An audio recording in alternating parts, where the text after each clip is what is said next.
Hello! Katipuneros, kamusta kayo? Ito na ang ating DST number 13. Ayan. Ito maganda rin dito kasi kadalasan pag nag-aalok tayo ng condo, di ba? Ng condominium natin, high-rise, mid-rise. Kadalasan ito yung mga talagang resistance na sinasabi, o yung mga madalas na sinasabi ng mga traditional na Pinoy.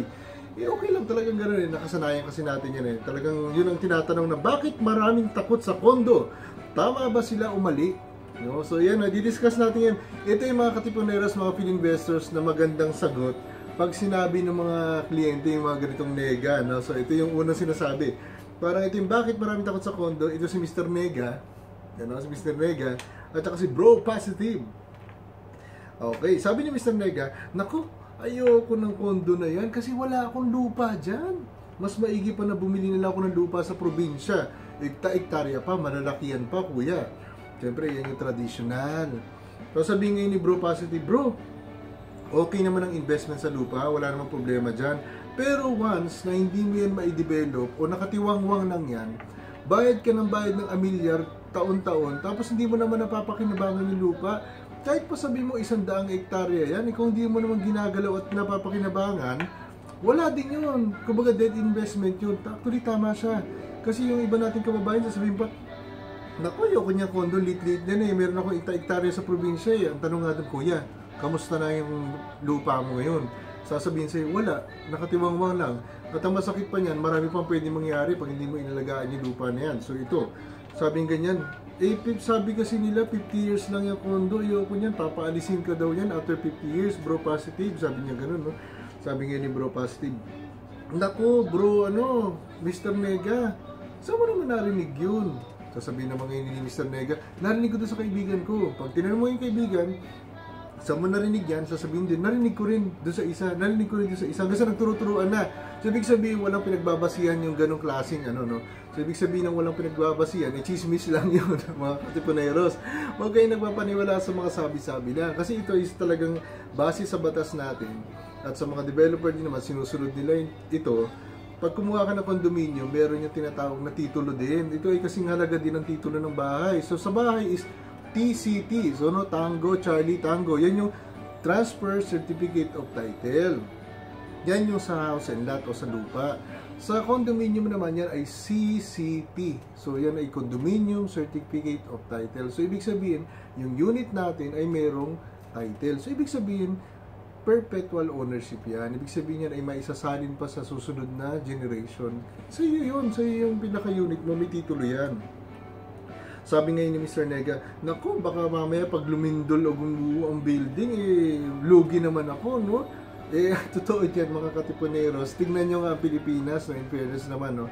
Sa tagal ng maraming building na dyan, sa Makati na lang, no? Napakadaming building dyan na hindi pa tayo pinapanganak, nandyan na. Ang tanong, meron na bang gumuho doon? Wala naman, di ba? At saka syempre naman, hindi man i-release ni Fininvest yung pangalan niya, at saka mga ibang developer na rin as well, na ilagay yung pangalan niya sa panganib kung magtatayo siya ng isang struktura na hindi naman sumunod sa mga building code o yung mga building requirements. Kagandahan dyan kasi, maganda na ng paganda ngayon ang technology sa construction, di ba? Sabi pa ni Mr. Nega, sabi niya, sa bayat lupa na lang ako kasi tumataas ang presyo at pwede kong iparentahan. Nako, ang totoo niyan, totoo naman ang bayat lupa ay tumataas din ang presyo. Pero kung parerentahan mo yan, hindi naman ganun kalaki ang parenta dyan, no, sa house and lot kasi yan ay malayo kadalasan sa city, no? Yan ay mga madalas na sa outskirts na, no, sa probinsya na, and iba naman is magta-travel pa na malayo. So most likely hindi masyado yung marerentahan. At kung marerentahan man, ang iyong property, siyempre bahay mo yun. Gusto mo merong ibang gumagamit ng bahay mo at masisira, maluluma, no? Pagdating ng araw, ikaw magre-renovate, iba na nakinabang. So, mas maganda pa rin talaga yung condominium. Kasi maganda sa condominium, malapit siya sa mga key areas like yung mga call center agencies, yung mga schools, di ba? Yung mga workplace, yung mga central business district na tinatawag. So, mas marami talagang demand for rental business pag condominium. At madali siyang i-maintain kasi kwarto lang siya at pinto. Pag sarado mo, okay na yun. So, pwede papalinis yan sa mga iba nating property management, no? So, sa ibang nag-o-offer ng ganun. Tapos sabi ni Mr. Nega ngayon, bro, positive, kasi may mga binabayaran pa akong mga juice dyan, abonado pa ata ako dyan, naku kung sakali. Sabi ngayon ni Bro Positive, alam mo ba Mr. Nega, sa house and lot naman, meron ding binabayaran na dues, yun yung tinatawag na Homeowners Association dues. So meron din yan kasi ito yung pambayad natin ng basura, yung pambayad natin ng security, pambayad natin sa maintenance, meron din yun, may equivalent rin yun yung Homeowners Association dues. Pero maganda dyan, pag sa condo kasi, kadalasan naman talaga, pag pinaupahan natin yan, ang nagbabayad ng condo dues ay yung nagre-renta rin. Di ba? Unlike dun sa house and lot, pag talagang ginamit mo yan, gamitin o hindi mo gamitin, kailangan mo talagang bayaran yung Homeowners Association dues. So, ganun din siya, ha?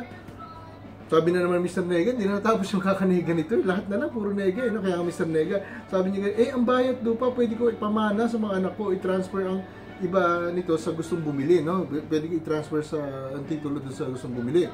Kaya sabi naman ni Bro Positive, tama ka, oo, pwede ipamana. Pero kung ipapamana mo yan, that's asset din naman, no? House and lot. Pero dito kasi sa condo, mas maganda pa dito, ang napamana mo sa kanya ay property na at the same time, negosyo. Kumikita kasi income generating, no? Sa pagdating ng araw, yung iyong anak na pinagpamanahan o kung sino man na pinagpamanahan, matutuwa pa yun kasi bukod sa property, mataas ang appreciation value, may mataas na rental potential at negosyo kasi siya. Yun ang maganda. Sabi ni Mr. Nega, ha? Ganun ba? Mali pala lahat ng nalalaman ko kasi nga to si Mr. Nega makinig sa mga sabi-sabi, walang pinagbabasihan, hindi rin kasi nag-aaral, no? Hindi niya alam yung batas, hindi niya alam yung mga polisiya, hindi niya rin alam yung mga bago. Kasi maraming nagbabago. As time goes by kasi, maraming nag-i-innovate, no? Kaya nga tayo is talagang nakilala din sa creativity and innovation kasi nga kailangan niya sa negosyo. Yung dati nating alam is maaaring napalitan na ng bagong kaalaman. Kaya mahirap din sinasabi, hindi, alam ko na yan eh, alam ko na yan, ayoko na pakinggan yan, hindi ko na kailangan mag-aral kasi marami na akong alam. Pero minsan pala, yung mga napag-aralan natin for the past 10 years, 20 years, 30 years, na alam natin ay natabunan na ng bagong kaalaman. Yun pala yun. Kaya minsan, yung mga ganong tao, nakakaawa din kasi negative na sila, at the same time, napag-iiwanan sila sa learning. Kaya pala dapat pala aral ng aral, continuously. Makikinig tayo din sa mga eksperto. Huwag din sa mga sabi-sabi lang. Katulad dito sa atin, real estate kasi ito. Kanino ka ba makikinig? Siyempre sa mga eksperto sa real estate. Maaaring yan, iba-iba ng pinanggalingan. Maaaring accountant, engineer, doctor, nurse, ano pa ba, iba-ibang dalubhasa pa no, sa iba-ibang field. Pero pagdating dito, ang pakinggan nyo, o pakinggan natin, is yung mga eksperto sa real estate. Di ba? Huwag masyadong makinig dun sa kung ano-ano. Di ba? So yun lang ang payo ko sa inyo kasi baka maaaring mali din ang naituturo o mali din ang kaalaman na naisishare. So ganun lang, matututo lang tayo sa bawat isa kasi pare-pares naman tayo natututo sa bawat isa. Di ba? So hindi na ako ngayon takot sa kondo, sabi ni Mr. Nega. Ngayon naman ako na si Mr. Open-Minded at Winner Mindset na. Yun ang maganda. Thank you Mr. Nega at nagbago rin ang kanyang pananaw sa buhay. Ang parang bottom line lang naman dyan mga katipuneros, mga kasamahan, mga field investors is dapat continuous learning tayo. Kaya parang hindi tayo napag-iiwanan. Katulad nito, no? Bakit maraming takot sa kondo? Ngayon hindi na siya takot. At maganda niyan, mai-share niya pa sa mga kababayan natin na mali pa rin yung mindset. So yun, mamaya po ulit, meron ulit tayong susunod. Para bukas naman, yung DST number 14. So hanggang sa muli, ito yung muli ang inyong likod, BJ, Double D. See you soon again. Bye-bye.